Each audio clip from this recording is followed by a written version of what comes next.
take about 10-15 minutes. Quick safety before I get started. Pretty simple. Please don't cross these ropes, and if anything were to come off the stage, like a tool or a piece of glass, please don't touch it. It'd be very hot, very sharp, or both. Never happen. It's really nothing to worry about because I'm a professional bubble blower up here. True. Bubble blower. And that's all the safety. Now we're all safe together. Okay, this is a hollow steel blowpipe. I took a little time. I preheated the head. It's nice and hot. It needs to be hot so the hot glass will stick to it. This is the glass melting furnace.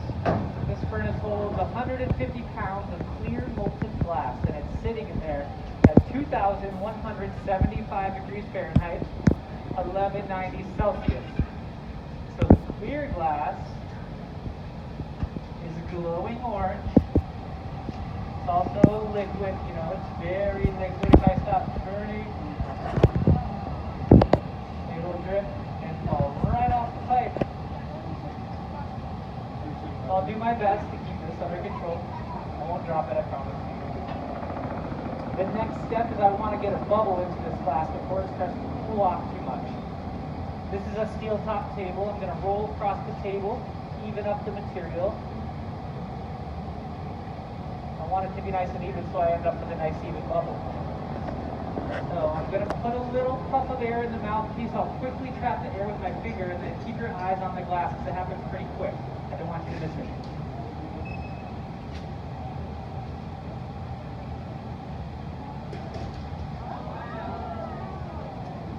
Did you see it? Yeah. Well, good. That's my demonstration. Thanks for coming. Just joking.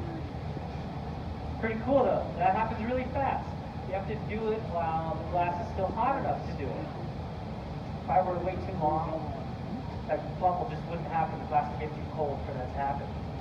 And this right here, we call this a starter bubble. I could make something out of that amount of glass.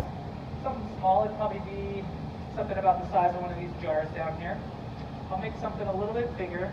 To do that, I need more material. So glass blowing, it's a layering process. Everything in the exhibition starts out just like this, you know, but there's some really big pieces of glass here. So the differences would be bigger blowpipe, bigger furnace, bigger team, bigger studio altogether, bigger people on that team. I could not make some of the work here, I'm just not big enough, it's true. As it's cooling down, you can see it's starting to look like clear glass. It sounds like cold glass. Now cold's relative to the glass blower. It's too cold for me to really do anything with, but it's still 1,000 degrees Fahrenheit. It's a nice stable temperature that I can go back into the furnace and coat it with more glass. Put another layer right on top. You can imagine what I have inside the furnace here in the bottom chamber. There's a ceramic crucible that's made of high fire clay, and that's what's holding that puddle of molten glass. It's kind of like you can imagine a salad bowl that's filled up with honey. It's pretty much what it looks like inside the furnace. The glass kind of acts like honey around 2,000 degrees. So the quickest way to get a little color decoration on the clear glass is simply roll right through a pile of crushed up colored glass. Roll through there and it sticks right to the outside. So that's crushed up colored glass. They make it in different sizes. I roll through there and it sticks because they're small enough little bits of colored glass. They get preheated instantly, and hot glass will stick to other hot glass. That's kind of how that works. So you can see there's still texture there. It's raised up, hot enough to make it stick, not actually hot enough for it to melt in. So we have the reheating chamber over here. This one's 2,230 degrees Fahrenheit. To be exact, we can be exact because everything has a computer on it. It tells us the temperature, the exact temperature. This one is just a little bit hotter than the glass melting furnace. We like to have it hotter so we can get the glass a little bit hotter quicker, back up to a workable temperature as fast as possible. So I rolled through black first, and I'm going to roll through kind of a translucent blue over the top of that. What this color gives us is a pretty direct translation of what you see in these jars. It's going to translate right onto the side of your object. So if you want something with maybe bigger spots, speckles, roll through a larger size of that colored glass. Pretty simple. And you know, there's no limit. I could keep adding color depending on the density or the decoration that I was going for. Some of the work throughout the exhibition. It's probably an hour's worth of just color application before they get to even making the piece. But this is enough for this piece. I don't need to keep rolling in the color. There's plenty for this little bubble. So I'll melt this all in, get the whole thing nice and hot. My shape got a little uneven when I was applying the color, so I can even that up with this wooden tool. This is called a block. Roll through here, it's going to force the glass back into a nice round symmetrical shape. So now that bubble has an even path to expand into.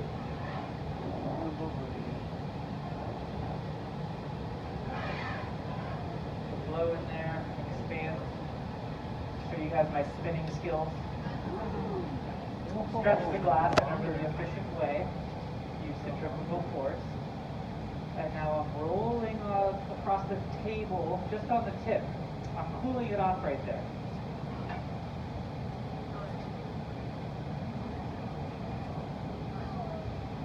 So the reason that I cooled it off there is because the tip's always the hottest part. It's the first thing in the fire, last thing out. It's also when I blow into the bubble, the pressure goes to the tip first. So if I don't cool it down there, it always gets too thin. So that's the reason that I did that. And then I expanded the bubble once more. So now I'm going to get it nice and hot, have a seat at the bench. I need to start to carve in a line so I can get this bubble off the blowpipe. So these are called the jacks. I use these, start to squeeze and turn. Carve in this little line here. This is going to be where we can take it off the blowpipe from. Pretty wiggly, and then I'll blow it up.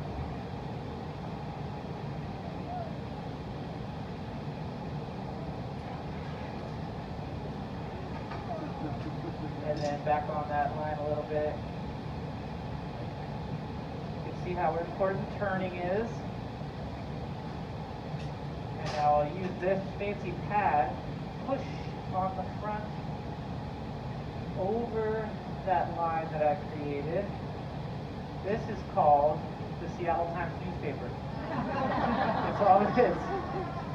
Folded up wet newspaper. It's getting a little smoky. They don't last forever. You get a couple weeks out of them and then you have to remake them. But a really nice flexible tool. And that's as close as we can get to physically touching this hot glass with our hands while shaping it.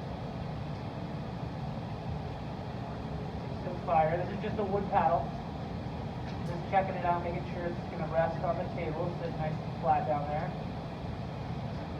before I have to go up and reheat it. So basically I've created a float, you know, a sphere, just like all the floats throughout the exhibition, a lot smaller than most of them, but same idea. So now, in just one more heat, I'm going to turn this bubble into a bowl. So I'm going to spot heat just the front half. It's only going to move where it's hot. Get it nice and hot up on the front half, and then I'm going to breathe in. I'm going to vacuum the front half into the back half, creating a double-walled bowl. Pretty cool. It's pretty tricky. And don't worry about me. I've done this before.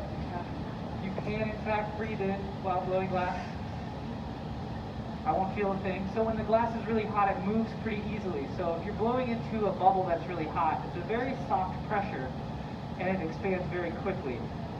Same idea when I'm going to breathe in. So as long as the glass is nice and hot, when I suck through the blowpipe, it's going to collapse instantly, like really quick. That hot air will never have a chance to reach all the way through the pipe and burn my lips, or get the pipe hot enough to burn my hands. It happens really fast. So I'm spot heating just the very tip up here. Every once in a while I need to go all the way into the fire with the whole thing, just maintaining overall temperature. I never want any area to get too cold. If it does, it'll crack or just fall off the pipe on me. So it's happening really quick. I think it's almost hot enough. Here we go. Let me know if it works. Yeah. Did it work? Yeah. All right, we did it. I'm just kidding. I'm fine. I felt nothing. Pretty cool, huh? Just one way that we can make a bowl. Nice. So now, I need to figure out how to get this bowl off of the pipe. We'll take it off the pipe. I need to load it right down there in that silver box. That's called the annealing That oven's 955 degrees Fahrenheit. That's where I'll put everything that I make today. At the end of the day, after my last piece, I'll go in the back, turn that oven off. It'll slowly cool down overnight. Slow cooling process called annealing. So the thicker your glass is, the slower and the longer it needs to be annealed. And temperature is important right now. I don't want this too cold. When I go to take it off, I can risk cracking the piece.